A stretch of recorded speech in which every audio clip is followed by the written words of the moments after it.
Hrvatske, odnosno Republike Srpske i Federacije Bosne i Hercegovine. Samo vas to pitam. Da mi kažete, da li ste negde u mojim govorima, člancima, bilo kom javnom istupu našli da se ja zalažem za ubijstvo ratnih zarobljenika?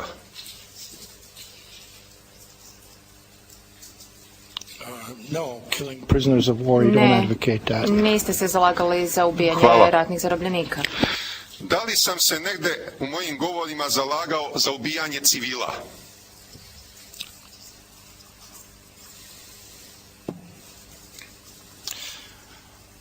Well, you know, you say things like amputate and blood will flow. Amputirati, pa krv će teći. You use this kind of language. Rabite takvu vrstu jezika. A lot of people, including myself, I mnogi ljudi, uključujući i mene osobno, to interpretiraju kao nasilna djela protiv jedne cijele skupine ljudi. U ovom slučaju Hrvata ili tko god je već ulazio u taj dati kontekst. Dakle, Gospodine Obešal, ja nisam rekao da je to bio protupravni govor ili da vi nemate pravo govoriti takve stvari. Ja sam međutim to kodificirao kao zalaganje i poticanje na očekivanje nasilja. Dakle, to sam ja utvrdio na osnovi analize sadržaja vašeg govora, a nisam ja o tome davao nikakve pravne kvalifikacije. Vi izbjegavate odgovor na moje pitanje. Postoji pravno dozvoljeno nasilje i pravno nedozvoljeno nasilje. Iz toga što ja govorim o rekama krvi, vi možete zaključiti da sam ja kao ličnost krvožedan, jel tako? U krajnjoj nekoj instanciji, ja malo karikiram. Ali to što ja govorim o rekama krvi ne znači moje podsticanje ili podstekavanje na ubijanje civila. Jesam li sad dovoljno jasan? Nije ovo pitanje prava, ovo je pitanje socijalne i političke psihologije.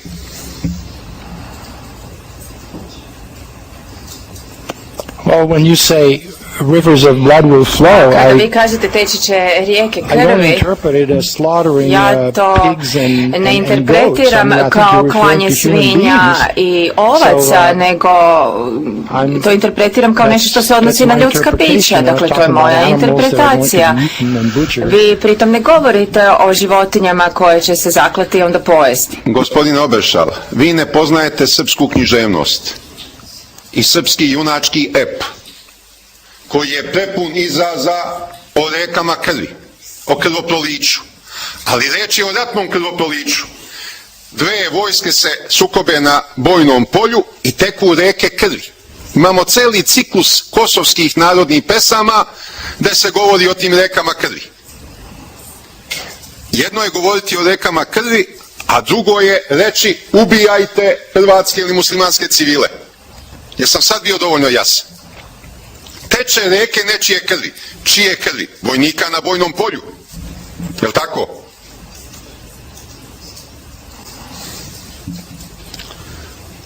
Well, that's what you say. But if you look at actually the military events, ako pogledate vojne događaje i u ratu u Hrvatskoj i u ratu u Bosni,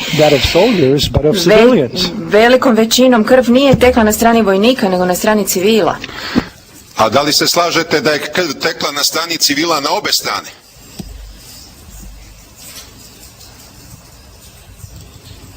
Yes, it flowed on all sides. Tekla je na svim stranama. Gospodine Obešal, da li ste vi našli izvod iz nekog teksta da se ja zalažem za ubijanje žena i dece? Da podstekavam na ubijanje žena i dece?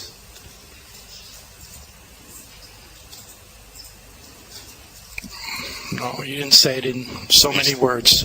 To niste rekli točno takvim riječima, ja se takvog djela ne sjećam. A gospodine Obešal, vama bi kao intelektualcu trebalo da je poznato da postoji veliki broj presuda Vrhovnog suda Sjedinjenih Američkih Država gde se jasno definiše kakvo mora biti podstekavanje ili podsticanje na krivično delo da bi bilo kažnjivo.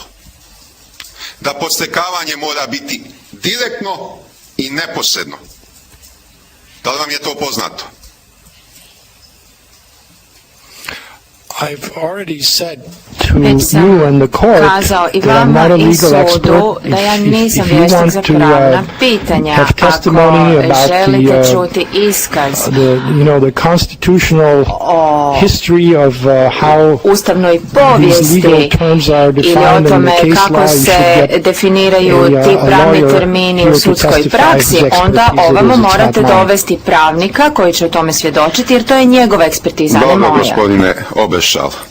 Kad ste vi vršili ekspertizu, niste u vaš kompjuterski program ubacili u pretraživač odnos prema civilima, odnos prema ratnim zarobljenicima, odnos prema ženi i deci protivničke strane. Je li tako?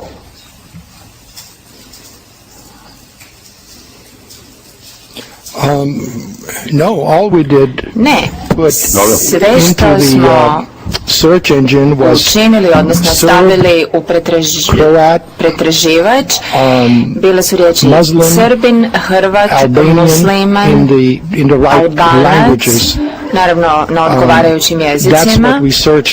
To je ono što smo mi pretraživali. Dakle, tražili smo dijelove teksta koji se bave političkim odnosima Srba i ne Srba. Mi ništa drugo nismo tražili, nismo pretraživali po terminima poput djeca, žene, vrijeme, starci, carine, poljoprivreda ili nešto slično.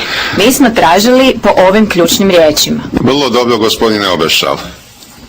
Ja sam vas ovo pitao da stavim do znanja da vi niste došli ni do jedne moje izjave u kojoj se ja zalažem za poštovanje međunarodnog ratnog prava, za human tretman ratnih zarobljenika, civila, žena i dece protivničke strane i tako dalje. Gospodine Obešal, da li ste vi vašim pretraživanjem mojih tekstova našli negde da se ja zalažem, da podstrekavam ili podstičem na protivpravno zatvaranje? Protivpravno zatvaranje. Dakle, reč je o civilima, samo se oni mogu protivpravno zatvarati.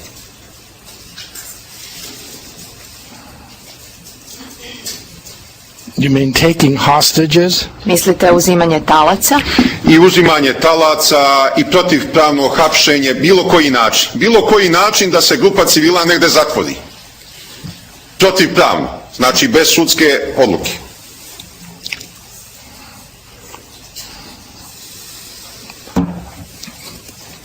I don't recall any such passages. Ne sjećam se takvih odlomaka. Ne sjećate se jer toga sigurno nema, gospodine Obešal. Da li ste negde naišli u izvodima iz mojih tekstova da se ja zalažem, da podstičem ili podstrekavam na mučenje, na bilo koji oblik mučenja?